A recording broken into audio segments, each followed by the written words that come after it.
Seorang istri lebih tergoda lelaki lain, bahkan kini bersandiwara menghabisi sang suami, alih-alih menyebutkan ada pencuri masuk ke rumah, namun ternyata dirinya dengan sang selingkuhan yang merencanakan ini. Kejadian kisah nyata yang aku ceritakan kali ini terjadi di Aceh Utara.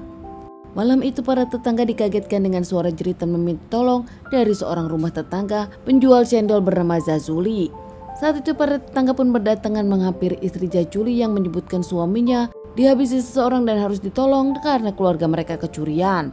Benar saja, saat tetangga masuk ke dalam rumah terlihat Zazuli sudah penuh dengan cairan merah, rumah acak-acakan, dan nampaknya Zazuli sudah tak bernyawa. Para tetangga melaporkan kejadian ini kepada pihak kepolisian. Hingga tak menunggu waktu lama pihak kepolisian datang oleh TKP dan menyelidiki kasus ini, membawa jasad Zazuli ke rumah sakit untuk dilakukan otopsi. Hasil otopsi sendiri menyebutkan kalau Zazuli mendapatkan banyak tikaman hingga mengeluarkan cairan merah dan mengembuskan napas terakhirnya. Di mata para warga, Zazuli sendiri dikenal sebagai lelaki yang baik, ramah kepada para tetangga dan dinilai pekerja keras. Zazuli sendiri sudah berumah tangga dengan istri Jamaliyah sudah lama, bahkan rumah tangga mereka dikaruniai 2 orang anak. Menurut para tetangga juga tak ada permasalahan berarti di antara keluarga mereka dan tak pernah ada terlihat keributan.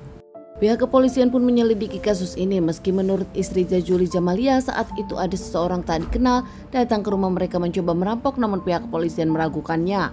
Mengingat Zazuli sendiri tak punya barang berharga dan aneh barang tersebut tak diambil hingga cuma 1 orang yang dilukai, hanya Zazuli. Saat pihak kepolisian mencari pelakunya, pihak kepolisian menyelidiki kasus ini, tiba-tiba ada seorang lelaki datang mengakui kalau dirinya mengantarkan temannya ke rumah Zazuli di malam itu. Usai dirinya mengantarkan, dirinya pun pulang ke rumah. Mendapat info ini, pihak kepolisian pun menemui lelaki tersebut di rumahnya. Namun ternyata lelaki tersebut sudah kabur meninggalkan rumah. Polisi makin curiga hingga akhirnya polisi mencari info hubungan lelaki tersebut dengan keluarga Zazuli.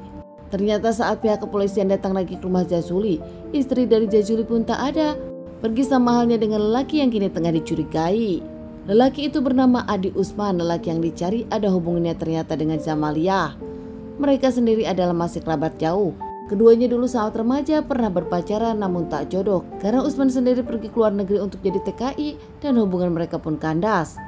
Usai hubungannya dengan Usman kandas, Jamaliyah sendiri berpacaran dan menikah dengan Zazuli hingga dikaruniai 2 orang anak. Setelah bertahun-tahun tak bertemu, akhirnya di acara keluarga liburan ke luar kota, Jamaliyah istri dari Zazuli ini pergi tanpa sang suami bertemu dengan Usman. Keduanya pun langsung mengobrol dan mengenang memori, lalu bertukaran nomor telepon, dan di sana Usman pun seakan tak peduli kalau Jamaliyah sudah menikah dan punya 2 anak. Bahkan saat mereka berdua pun Jamaliyah curhat kepada Usman. Dirinya tak bahagia menikah dengan Zazuli, kerap ribut dengan sang suami dan mendapatkan kekerasan dari sang suami Zazuli.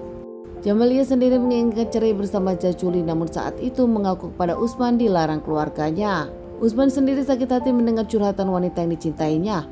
Usman kesal dan tak suka kepada Zazuli, suami dari Jamaliyah. Tak lama liburan pun usai, keduanya berpisah, namun tetap di antara keduanya ada komunikasi lewat handphone di belakang sang suami. Hingga tak lama ada satu kesempatan saat orang tua Jamaliyah merenovasi rumah, tukang bangunannya adalah Usman, yang saat itu keluarga dari Jamaliyah pun dibantu menantunya sendiri Zazuli. Di sana Jamaliyah kerap curi-curi pandang dan meminta untuk Usman melukai Zazuli. Jamaliyah menginginkan Usman menghabisi sang suami Zazuli. Hubungan Usman dengan Jamilah sendiri makin dekat, kerap melakukan hubungan suami istri di penginapan siang-siang tanpa suami tahu. Keduanya ingin menikah namun terhalang. Meski Usman ingin mengajak kawin lari, namun Jamaliyah tak mau dan menginginkan harta sang suami. Jamaliyah meminta Usman untuk menghabisi suaminya hingga mereka leluasa pergi. Di tanggal 14 September 2019, Usman menelpon Jamilah berpamitan untuk kerja keluar kota. Namun Jamaliyah meminta Usman untuk ke rumahnya dulu, meski ada kedua anaknya, nampaknya Jamaliyah tak peduli. Meminta anaknya untuk keluar jajan dulu. Di sana saat tak ada anak-anak, Usman dengan Jamaliyah mengobrol dan melakukan hubungan suami istri. Lagi-lagi Jamaliyah pun meminta Usman untuk menghabisi Zazuli. Saat ini Usman yang takut, namun tak banyak bicara, Usman pun pulang. Di perjalanan Usman melihat Zazuli, Usman pun menyebutkan kepada Jamaliyah kalau dirinya berani akan menghabisi Zazuli. Malam itu Usman menyiapkan senjata tajam dan dibungkus disembunyikan. Tak lama Usman pun meminta temannya untuk mengantarkan ke rumah Jazuli dengan motornya. Tak lama usai sampai, Usman bersembunyi, sementara teman yang mengantar Usman yang tak tahu apa-apa kembali ke rumahnya. Jamalia dengan Isman sendiri berkomunikasi, menyembunyikan Usman di kamar mandi, dan Jamalia menunggu Jazuli untuk tidur. Jam 2 Jamalia pun akhirnya mengabari Usman kalau sang suami Jazuli telah tidur dan Jamila membukakan pintu belakang.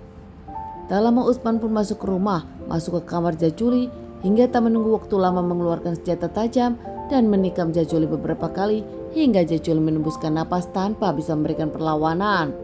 Usai melakukan aksinya, Usman dengan Jazuli pun menata tempat dan bersandiwara mengaku ada perampokan. Usman pergi lewat pintu belakang dan kabur ke rumahnya sendiri dengan berjalan kaki. Sementara istri dari Jazuli, Jamalia, meminta tolong bantuan kepada warga dengan menjerit dirinya kebingungan karena ada pencuri. Kini semua jelas pelaku yang menghabisi Jazuli sendiri adalah Usman. Kini semua terbongkar jelas yang menyakiti Jazuli adalah istrinya sendiri dengan selingkuhan sang istri. Meski keduanya kabur berkat kerja keras pihak kepolisian, akhirnya pihak kepolisian pun berhasil mengamankan. Di saat itu diamankan di rumah makan Padang saat dirinya menyamar menjadi Nopi. Sementara Usman sendiri diamankan di rumah salah satu temannya. Keduanya langsung dibawa ke Aceh Utara, keduanya pun diamankan dan disidangkan. Menjalani beberapa kali persidangan hingga akhirnya mereka berdua divonis 15 tahun penjara hingga 20 tahun. Keluarga pun tak menyangka ternyata Jamalia masih berpacaran dengan mantan pacarnya dulu, padahal mereka berdua masih kerabat. Bahkan keluarga pun menyayangkan tindakan dari Jamalia. Teman-teman, sekian dulu bahasan kasus yang aku bawakan kali ini. Semoga ini bisa dijadikan pelajaran untuk kita dan ditunggu bahasan kasus-kasus selanjutnya.